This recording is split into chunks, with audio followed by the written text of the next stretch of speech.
You will hear a telephone conversation between a customer and a shop assistant. First, you have some time to look at questions 1 to 3.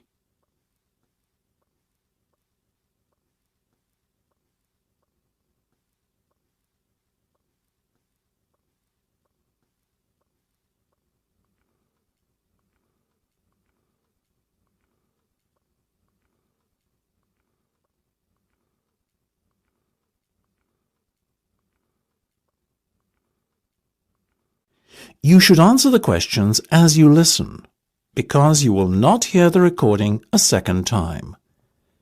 Listen carefully and answer questions 1 to 3. Good morning, Jenny's Suit Rental. Jenny speaking. How may I be of service? Hi there. My name is Max Jones. That's Jones, and I'm looking to rent a suit out for a special occasion. Certainly, Max. We charge a set fee for our services. You can either choose from our designer range and pay £50 to rent your suit out, or choose from our standard range at a cost of £25. So, what will it be? Oh, the first option, please, Jenny. £25, did you say? Unfortunately not. The designer range is twice that price. Oh, in that case, I'll take the second option. Standard, was that it? That's right. Now, before we go any further, may I ask how you intend to pay? Do you accept cheques? Yes, but only in exceptional circumstances. We prefer cash or credit card. Well, as I haven't got one, does this count as those circumstances? Yes, that'll be fine. Make it payable to Jenny's Suit Rental. Will do. Before listening to the rest of the conversation, you have some time to look at questions 4 to 10.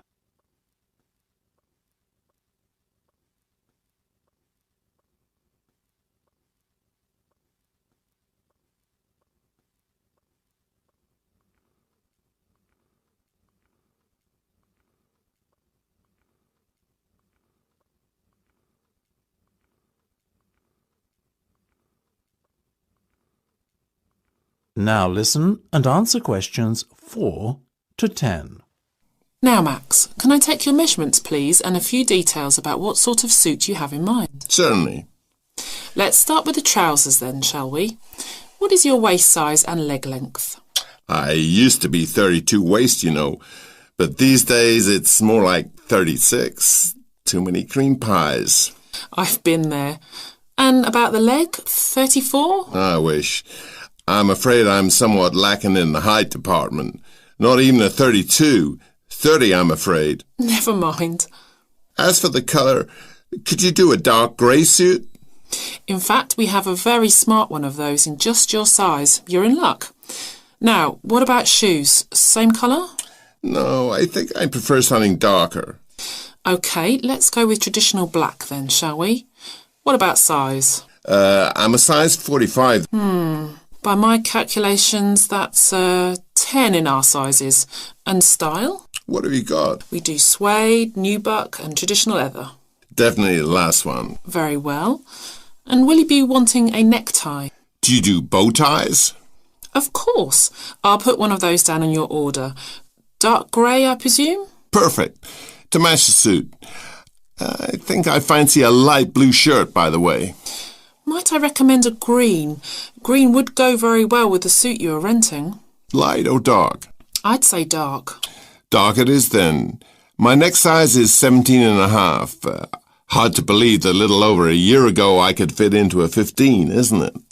Those cream pies again, right? You got it. Now, what about your suit jacket? Same colour as the trousers, obviously, but what size? Medium should be fine. You sure? Yeah. And have you got any of those 3-button ones? I'm afraid not. The 1 and 2 button suit jackets are far more popular at the moment. In fact, the 1 button is all the rage. Let's have that one then. No problem. Now. That is the end of part 1. You now have half a minute to check your answers.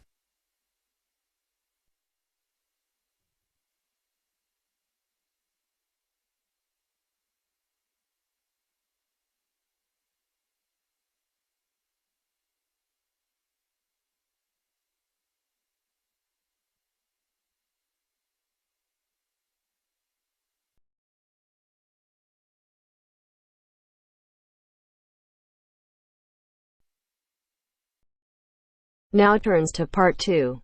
Part 2. You'll hear a lecturer talking to students about a printing process. First, you have some time to look at questions 11 to 15.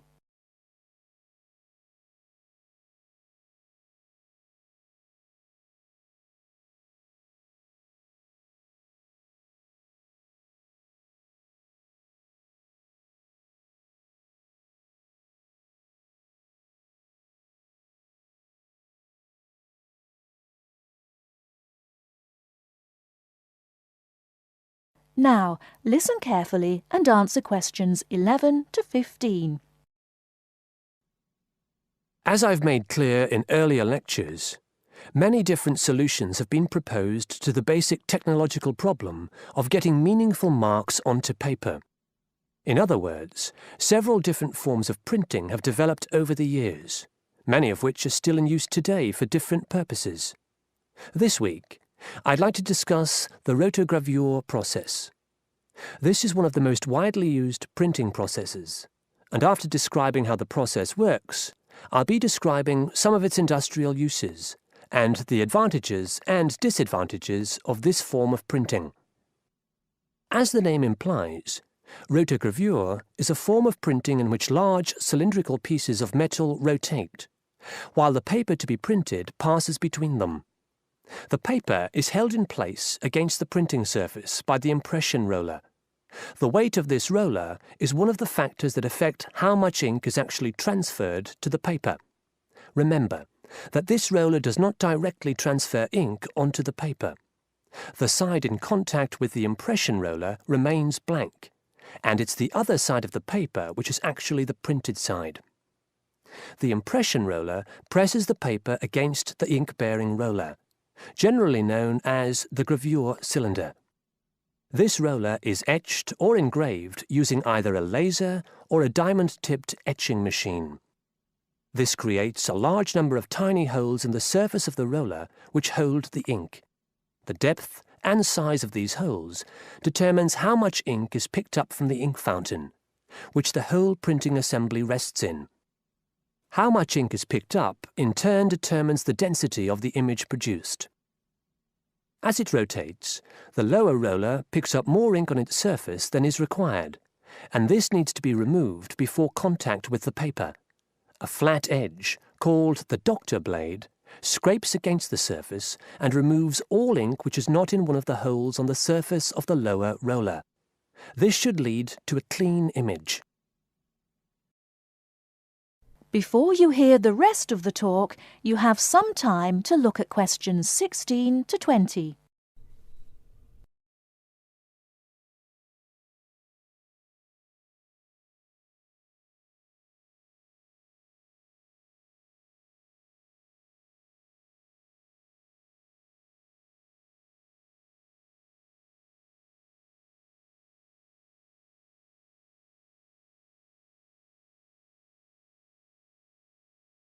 Now listen and answer questions 16 to 20. Now that we understand a little of the mechanics of rotogravure printing, I'd like to look at it in the wider context of the printing industry and discuss the main uses.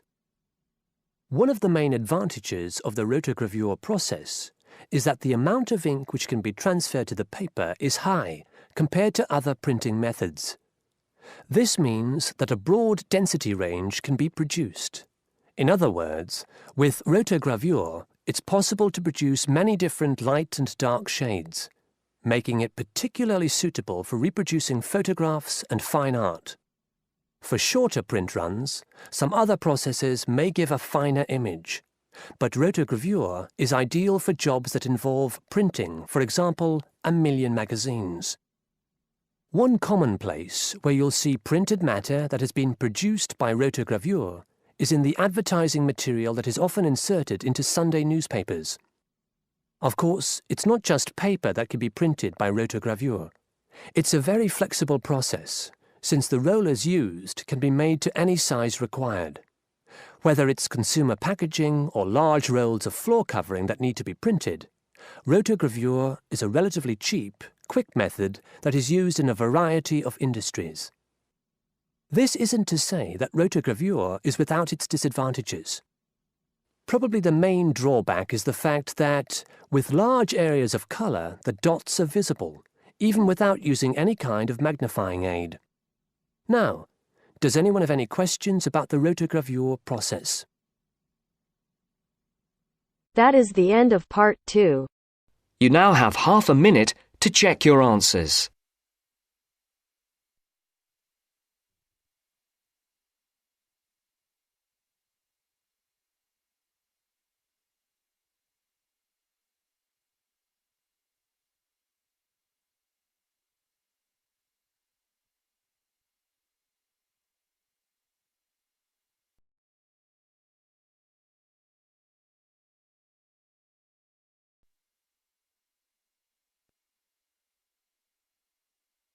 Now turns to part 3. Part 3. Richard Murray, a zoologist and popular TV personality, has been giving a talk on endangered species of wildlife to members of the Young Conservationists Association in a small town in the south of England. Listen to the extract from the discussion he had with 2 of the young people after his talk. First, you have some time to look at questions 21 to 25.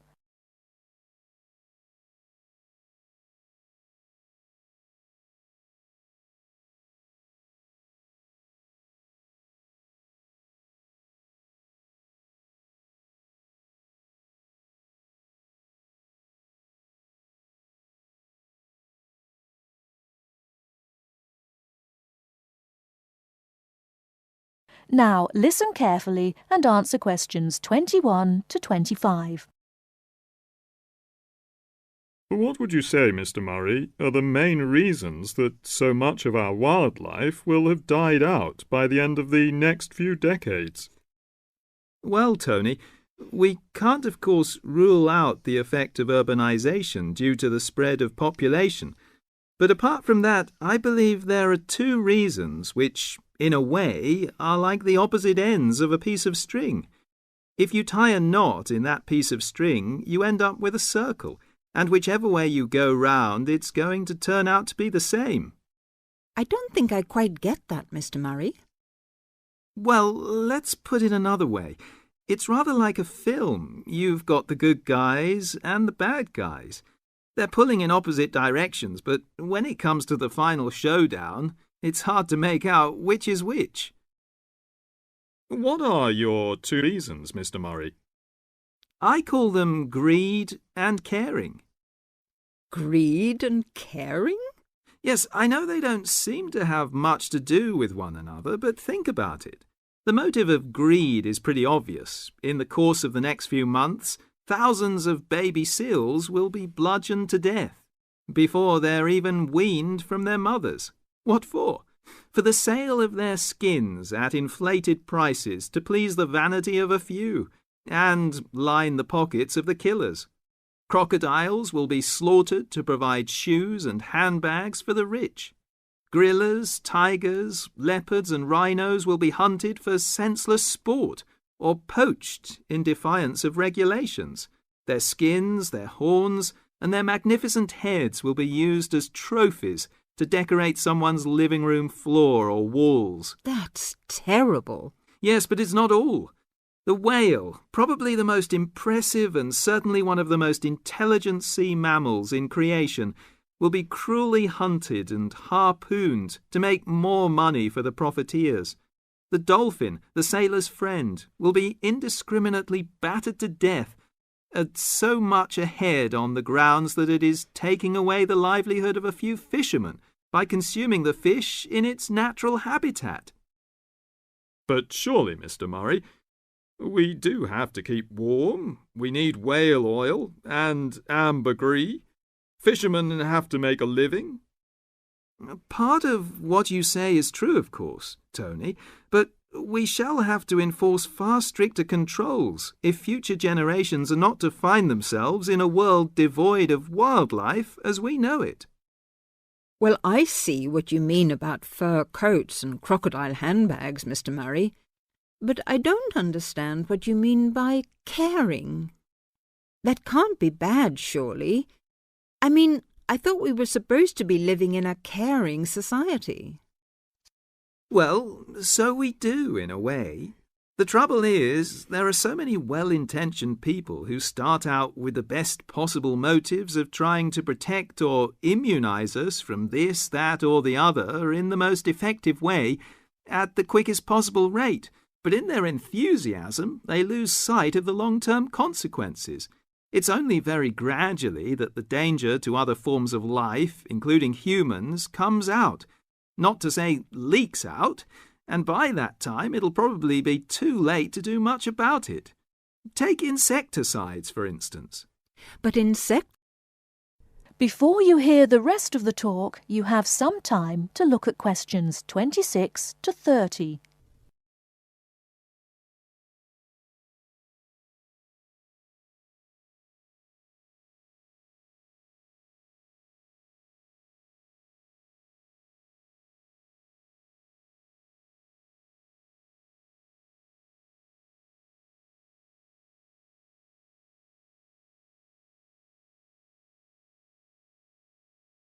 Now listen and answer questions 26 to 30. But insecticides protect crops from pests. They destroy disease-carrying mites and creepy crawlies like cockroaches. True, but nature has a way of developing her own immunity against insecticides and other pest controls, with the result that the biologists are driven to inventing stronger and stronger compounds, which, though they may annihilate the pest, nevertheless permeate the environment, are assimilated by plant and animal life, and become absorbed by the soil. Countless innocent creatures, the beaver or the mole, for example, are performing a useful task in the natural control. The alarming prospect is that as these poisons enter the foods we eat, and consequently our own systems, they'll find their way into the body of the pregnant mother and into her milk, offering incalculable risks to the unborn or newly born infant. In spite of all our technological expertise, our time is running out. We're virtually destroying ourselves. That is the end of part 3. You now have half a minute to check your answers.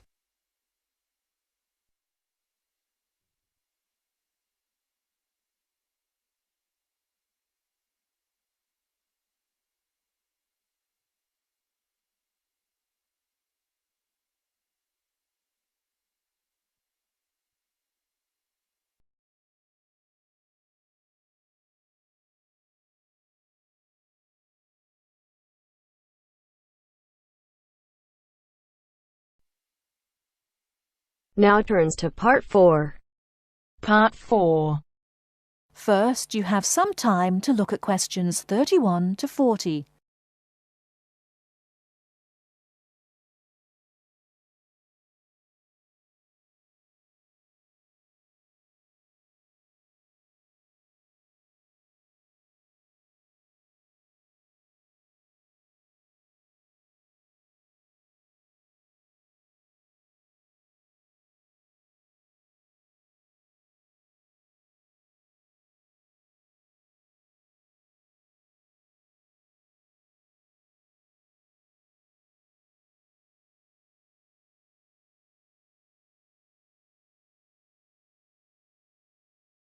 Now listen carefully and answer questions 31 to 40. The word thesaurus comes from Greek and means treasure house. So, to tell us more about Roget's thesaurus is linguist Dr. Cindy Channer. Now then, Cindy, we know Roget classified the English language. Well, the 150th edition has just come out. It sold 32 million copies. Yes, that's right, 32 million. What is it? Roget's thesaurus. Now, Roget's thesaurus is a type of dictionary in which words with similar meanings are grouped together. The word thesaurus comes from Greek and means treasure house. So, to tell us more about Roget's thesaurus is linguist Dr. Cindy Channer. Now then, Cindy, We know Roger classified the English language, but what do we know about the man himself? Well, Mr. Roger, or to give him his full name, Peter Mark Roger, was a very interesting man indeed. He grew up in London, he was French, and he spent his early life in a French community there. He later travelled all the way from London to Edinburgh to study medicine at the university there, and graduated when he was 19 years old. And he later went on to become a founder of Manchester Medical School. So his life focused around his career as a doctor? Well, actually, no. Roger had a very wide range of interests indeed. In fact, he was a writer and wrote about many topics such as bees, the kaleidoscope, and even perception and feeling in animals. And he was an inventor too. In fact, in 1814, he invented an early version of the slide rule. The slide rule? Yes, the device that can calculate numbers. Then 10 years later, he developed a prototype for the cine camera. And he also got involved in a range of different projects. For example, he became head of a commission investigating London's water supply, and he developed a method of water filtration through sand. And he was involved in the area of education. He was one of the founders of London University. And do you play chess by any chance, Mark? Yes, I do. Well, Roger invented the travelling chess set. So next time you're playing a game of chess on a train, you have Mr. Roger to thank. So, how did he actually find the time to classify the English language? Well, he only turned his full attention to the thesaurus when he retired, and that was when he was in his 70s. So what inspired him to write the thesaurus? Well, Roger believed that he should bring as much happiness and knowledge to the greatest number of people. So, during his career as a doctor, he gave free treatment to patients who couldn't afford to pay. We also know that he set up a clinic to help poor people to recover from operations and serious illnesses. Basically, he wrote the thesaurus to help people learn. He aimed to help those who needed practice in writing. He believed that writing skills would help people become more independent and lead happier lives. How popular is the thesaurus today? Well, it was first published in 1852 and it has never been out of print since. In fact, the book has become more popular with each edition that comes out. The invention of the crossword puzzle in 1913 certainly helped to increase the sales figures, though. I think the main reason why it is so popular is that it's thematic. So you can come across words that you've never even thought of when you began looking for the word in the first place. Thanks, Cindy. Now join us again after this short break when I'll be talking to Derek Spode, chairperson of East Anglian News. That is the end of part 4. You now have half a minute to check your answers.